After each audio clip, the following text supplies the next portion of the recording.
ஒரு 20 டேஸ் கிட்ட ஆயிடுச்சு. அதனால் ஒரு 22 கிஃப்ட் வந்து ரெடி பண்ணி வச்சுருக்கேன். இது அவங்களுக்கு தெரியாது. வெளியில் உட்காந்து ரீல்ஸ் பார்த்துட்ருக்காங்க. நம்ம சர்ப்ரைஸாக போயிட்டு கொடுப்போம். என்ன ரியாக்ஷன் பண்ணுறாங்கன்னு பார்க்கலாம் வாங்க.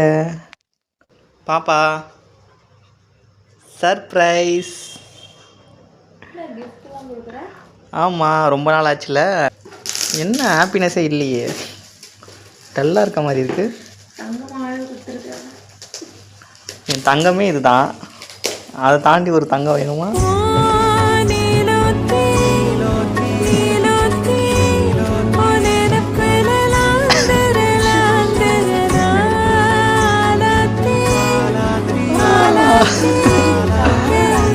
எப்படி? ஆமாம், 22 days பேலன்ஸ். So 22 gift.